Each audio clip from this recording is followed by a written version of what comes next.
এই প্রাণীটার নাম হলো ষান্ডা। এটা মরুভূমি এলাকাতেই পাওয়া যায়। ষান্ডা টিকটিকির মতো দেখতে এক অদ্ভুত প্রাণী, এখন ভাইরাল। সম্প্রতি বিভিন্ন ভিডিওতে দেখা যায় মরুভূমিতে ষান্ডা শিকার করছে বিভিন্ন বাঙালি। তারা বলছে তারা ষান্ডা শিকার করছে তাদের কফিলের জন্য। কফিলের অর্থ হচ্ছে মালিক। মূলত ধনী আরবরা ষান্ডা খেতে অনেক পছন্দ করে। এর জন্য এই আরবদের অধীনে কাজ করা সেবকরা প্রায় যায় মরুভূমিতে ষান্ডা শিকারে।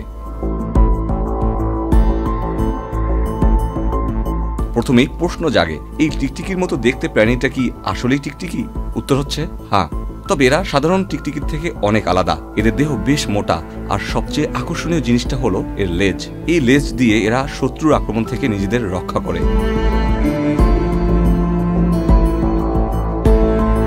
ষান্ডা লিজার্ড কিন্তু মাংসাশী নয়, এরা নিরামিষ ভোজী।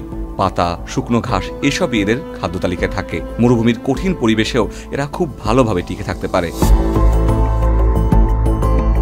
বাংলাদেশেও কিছু পরিমাণ ষান্ডা রয়েছে, তবে অনেকে গুই সাপের সাথে এদের মিলিয়ে ফেলে। তবে এরা সম্পূর্ণ আলাদা।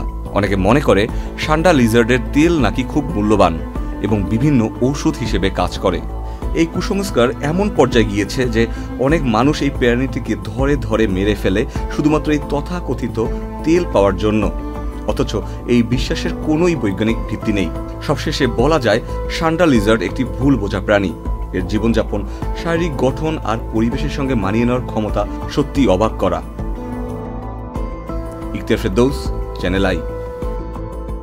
LME সার্টিফাইড বিশ্বসেরা কপারে তৈরি ওয়ালটন কেবলস, যা আপনার স্থাপনাকে রাখবে সব সময় নিরাপদ।